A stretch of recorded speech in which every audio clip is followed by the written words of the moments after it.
Welcome back. All right, so if you cheered for a team tonight that played at home, you lost. All right, there's the easiest review I've had to do. You guys want more than that? All right. I just thought it was really straightforward and to the point, because that's kind of what happened. So Minnesota, by playing a matinee game, they got away from whatever happened to the rest of the home teams today. And we found out tonight who wants fourth place in the West. No is the answer. No. Nobody wants fourth place in the West. Fascinating. But for some reason, it seems to be true. All right.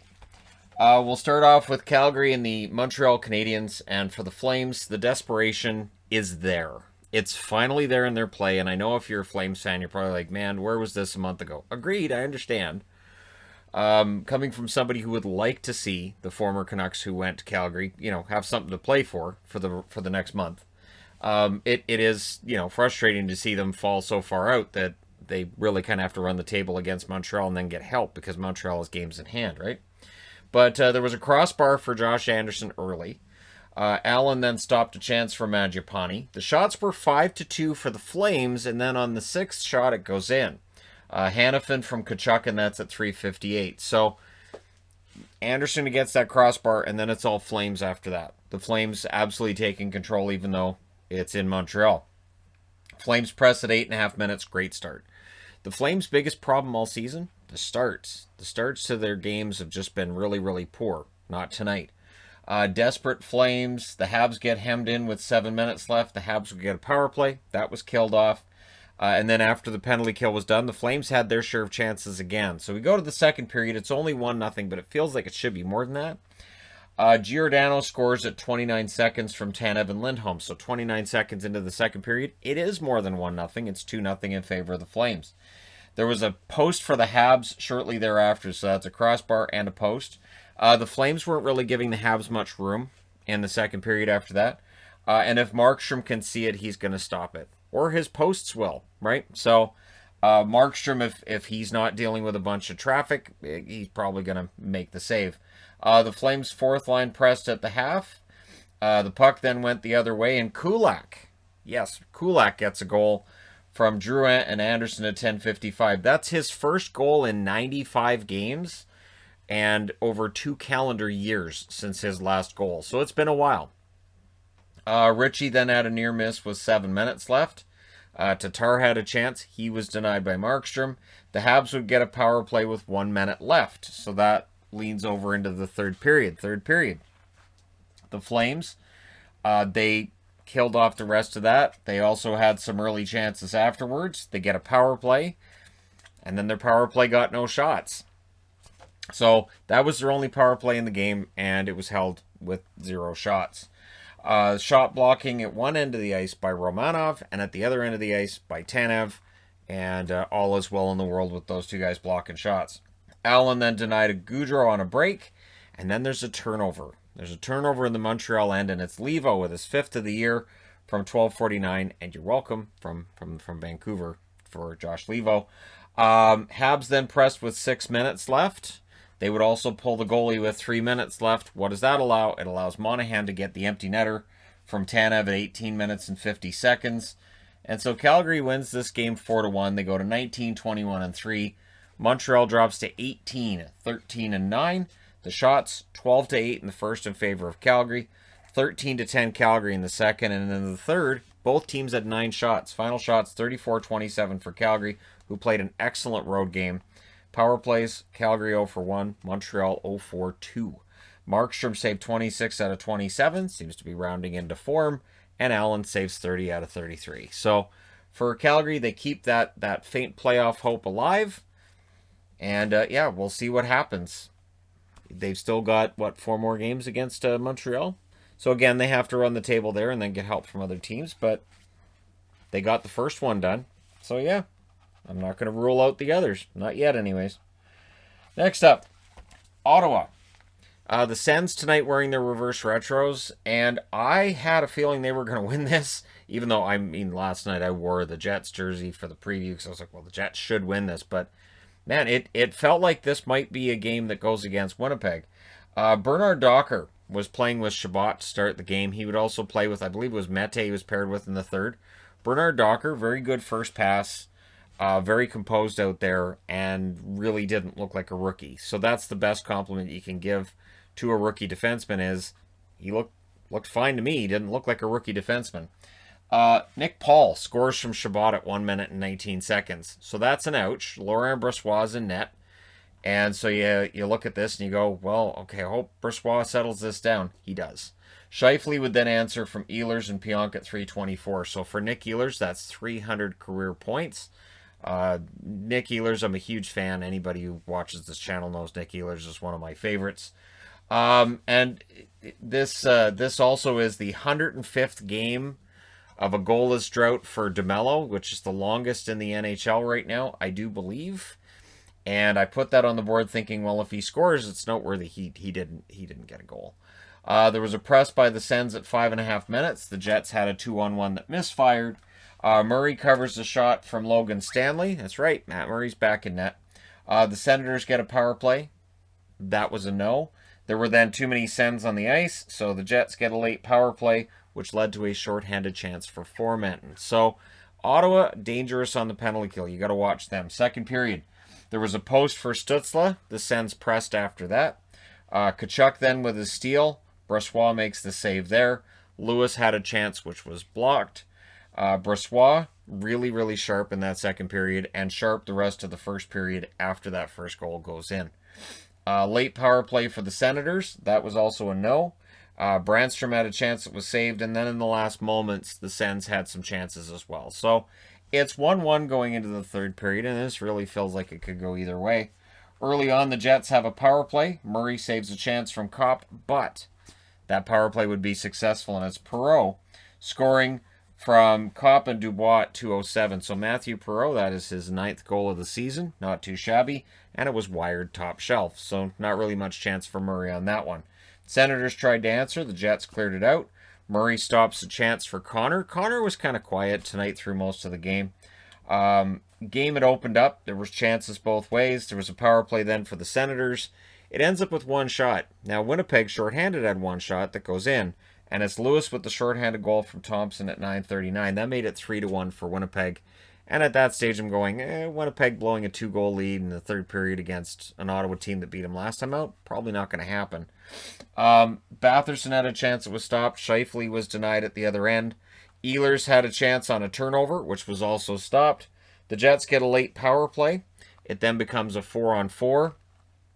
And then with 1 minute and 5 seconds left, the Senators call a timeout. They also get their goaltender on the bench. And then with 15.8 seconds left, we end up in a 6-on-3.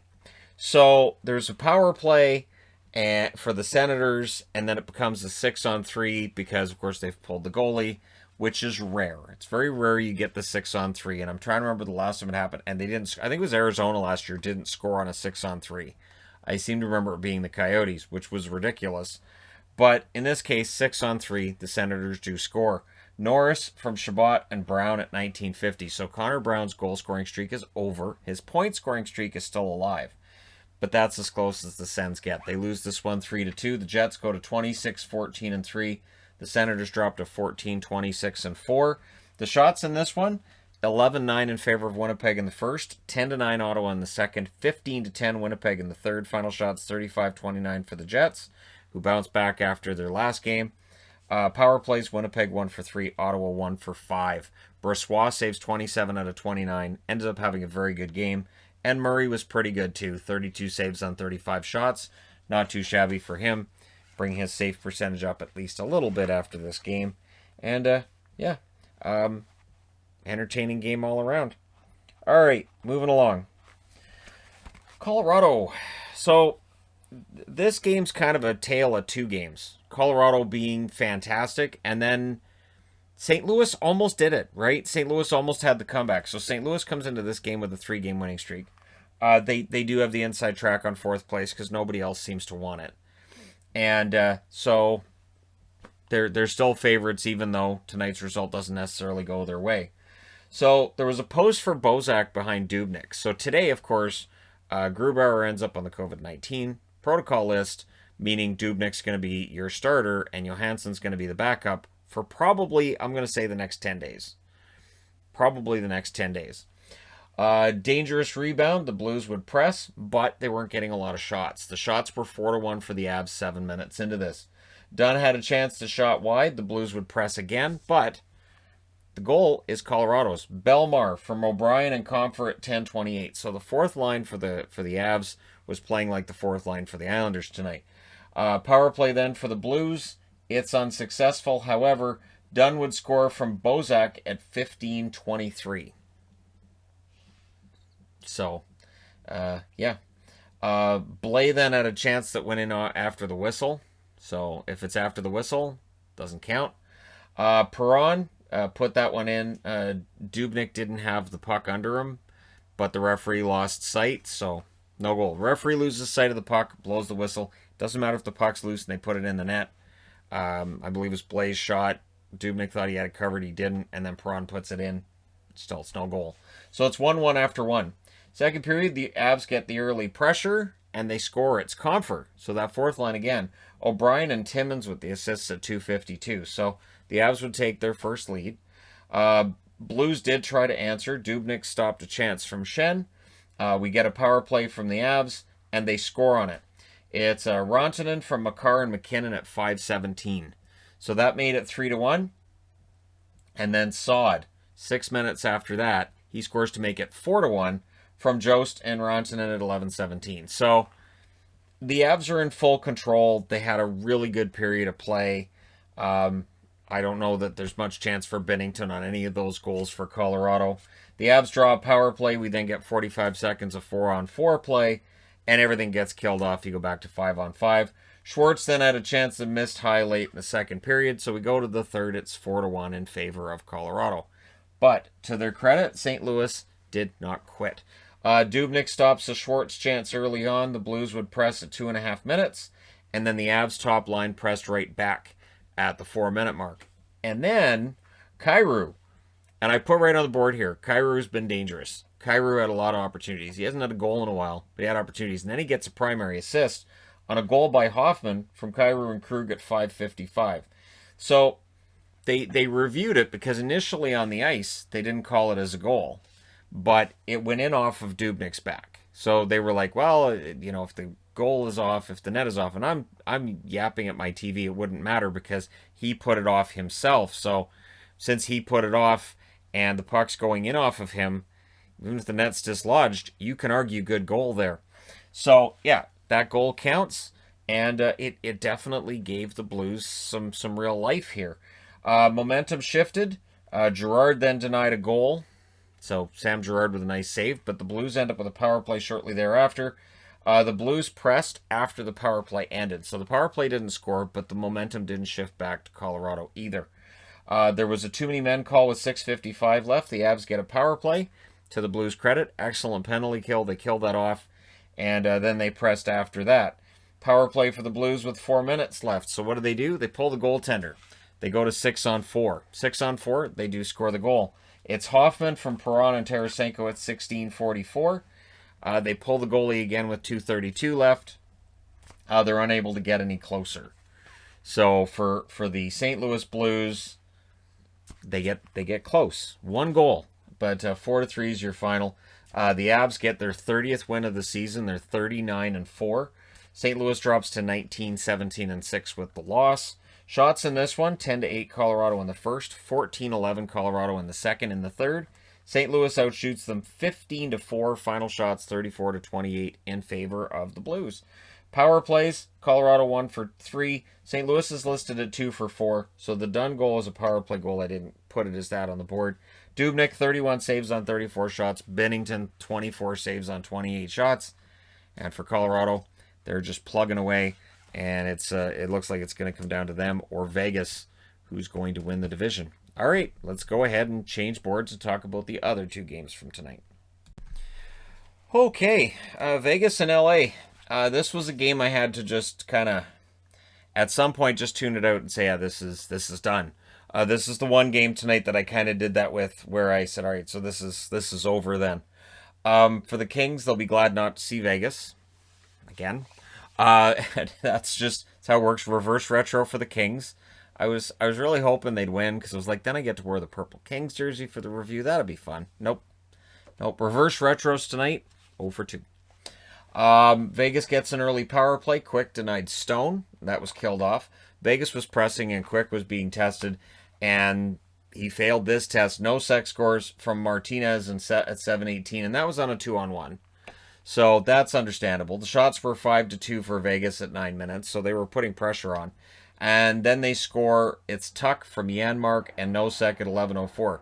So Janmark gets an assist in his first game with Vegas. What's weird is Janmark now. Janmark's gone back to using Janmark Nealon as his name. It's not on his jersey, but I've noticed all the NHL app stuff says Janmark Nealon, which he hasn't gone by in a while. That was his it's obviously his name, but he's just gone by Janmark. He dropped the Janmark dash Nealon. The dash Nealon part disappeared. It's weird because I'm seeing it now on the app and I'm like, so he's gone back to it, but it's not on his jersey. So, all right. So yeah, the Kings then get a power play. They do score on it. So Moore scores from Kempe and Iafallo at 13:40. Moore's been doing really well lately for the Kings. However, Pacioretty would score from Stone at 15:25. Now, the Alex Tuck goal was iffy. But it's Alex Tuck. He's a fast break guy. You can kind of forgive a goaltender for not getting that. But the Pacioretty one was from the outs from beyond the blue line, and I know it takes a weird bounce. I know it looks like it's going to go left, and it ends up bouncing the other way. But it looked really leaky as a goal. And so Pacioretty gets what might have been the easiest goal of his career, his 301st from Stone at 15:25. And that's the end of the night for Quick. So Cal Peterson's in the net. He doesn't get a night off. Kings tried to answer in the final 3 minutes. Pacioretty had a break. He fired wide. We go to the second period, but Vegas is up 3-1. So I'm not anticipating a loss for Vegas at this point. Fleury wants an early goalie interference call. He was being very, very vocal about that he wanted a goalie interference call, which he didn't get. Peterson stops a chance for Yurcho. Tuck's fast breaks are back. He had a couple more in that second period. Pressed by Vegas at 6 minutes, and Vegas defending really, really well. And Fleury was good when he was tested. Peterson then denies Janmark. The Kings would press with 9 minutes left. Walker had a couple of chances. However, a breakaway goal seemingly out of nowhere. So the Kings had some pressure, and then Vegas gets a goal out of it. Stevenson with the goal from Pacioretty and Whitecloud at 15:47. And then Moore. He scores from Kempe at 18:27 to make it 4-2. As we go to the third period. Third period, Moore was trying for the hat trick. He had opportunities, does not get the hat trick tonight. Post for the Kings, Fleury covers it, and then Stone. Stone puts it out of reach with a goal from Pacioretty at 5:30. So here's the thing. You've got Stone scoring, Pacioretty scoring, Tuck is scoring. If you're a Vegas fan, these games against the Kings have been great for what ails you. The guys that you've been looking for to start getting those goals have started to do exactly that. Pietrangelo then adds another one, because why not, from Tuck and Nosek at 10:53. So for Tuck, that's 1 goal, 1 assist. I thought he may have had more than that. On my board, it says 1 goal, 1 assist. But hey, not too shabby a night for Tuck. And a 6-2 victory for the Vegas Golden Knights. So they go to 29-11-2. LA 16-20-6. Again, it looks like it's Vegas and Colorado. And if that's going to be a second round matchup in the playoffs, sign me up. I think every second round matchup in each division looks like it could be fantastic this year. We could see record ratings in the playoffs. Shots in this one, 12-8 in favor of the Kings in the first, 12-7 Vegas in the second, and 12-3 Vegas in the third. Yeah, LA was just out of it. Final shots, 32-22 for Vegas. Power plays, Vegas 0 for 1, LA 1 for 1. Fleury saves 20 out of 22 shots. He gets his 485th win, so he passes Belfour, and now he's 4 wins behind Roberto Luongo as he continues to make his way up the wins list. Jonathan Quick, 5 saves on 8 shots. Not a great night. And Peterson saves 21 out of 24. So both goaltenders, their save percentage is not where you'd want them to be. And for the Kings, it's another game to forget. And that 16-20-6 record, yeah. Even at the start of the game, they're like, hey, look, Arizona lost today and St. Louis has lost. And all these teams are losing. And if LA can win, and I just felt sad in that moment because I was watching these announcers saying, hey, if LA can get this win tonight, and I'm like, it's not going to happen. All right, next up, Anaheim. I'm going to straight out say that Anaheim and San Jose right now hate each other. These teams are glad to be done with each other. The weird thing is, 4 of the first 5 games went to San Jose. And if San Jose had won the other 3, we would be talking right now about the San Jose Sharks being a legit threat for that 4th spot. If they'd beaten Anaheim in either of these 2 games, we would be talking about the 2018-4 San Jose Sharks and how they're looking better than Arizona. But you play the games, and the Ducks, well, sometimes not having any pressure can be the best way to play. And it just messes up my power rankings, so why not? Stolars versus Kozanash. So Kozanash, I'm not going to say his first NHL start. I'm pretty sure it's not. But this is where it's weird that they traded Dubnyk. This is where I'm just weirded out at the whole idea that San Jose traded Dubnyk. Because I guess the plan was to just fall out. That's the way it looks to me. It just looks to me like San Jose, like Doug Wilson looked at his team and looked at the standings and went, well, we're not going to make it anyway, so we'll just trade out Dubnyk. I don't understand it otherwise. Early chance for the Ducks. Gregor had a break. Stolars made the save. Stolars loves playing against the Sharks. Balcers was denied in close. And then Getzlaf scores from Terry at 8:08 on an Erik Karlsson turnover. And Karlsson did not have a great game tonight. There's a power play for the Ducks. That was a no. There was a post for Terry. The Ducks were controlling the game at this stage. Kozanash was the one keeping it 1-0. The Ducks then get a power play, and then with 1:06 left, after that power play's done, the Sharks get a power play of their own. But it's 1-0 after 1. Second period. At 2:39 of the second period, so after they finish killing that penalty, Derek Grant scores from Manson and Volkov.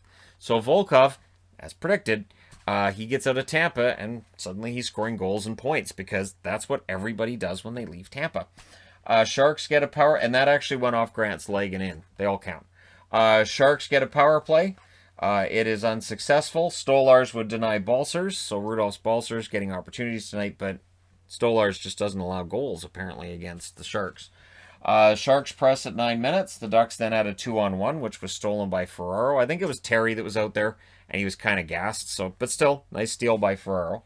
Comtois was denied, and then it's Volkov. Yeah, Volkov scores from Comtois and Grant at 13:40, and Erik Karlsson's kind of burned on that goal. So there's a turnover here. He's kind of burned on this goal. So 2 of the 3 goals, Karlsson's prominent for the wrong reasons. There was a late power play for the Ducks, which was their 3rd, but we go to the 3rd period and the Sharks would complete the kill. Manson Gambrell had a fight after a goal. A goal which didn't count because the Sharks challenged it for goalie interference. And that 4-0 goal was taken off for goalie interference. So Sam Steele kind of hits the pad of the goaltender. The puck was behind the pad, but because he struck the goaltender's pad, they said it was no goal because he hit. But I understand Hayward being upset because he wasn't happy. But I kind of understood why they went with the goal interference call too. So again, it's one of those things where I'm like, well, he did knock the pad, but the puck was loose.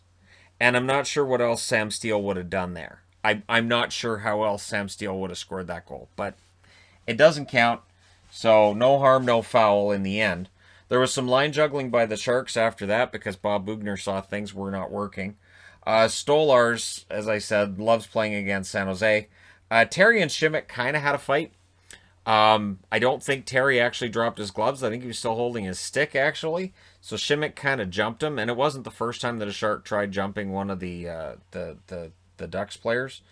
We get 2 minutes of 4-on-4 because they were both given roughing calls. The Sharks then get a power play. That was a no. Comtois then decided to take Shimmick up on his offer, and he fought with him, which, again, Ducks announcers seemed to like. And all I could think was, Comtois might be one of your best goal scorers. Raquel's your best natural goal scorer, but Comtois is the guy who gets a lot of goals. You probably don't want him fighting. Delorier's the one you want out there fighting, not Comtois, or one of the other just not the goal scorer, right? Then there was a goalie pull by the Sharks, and I thought, sure, why not? And they score.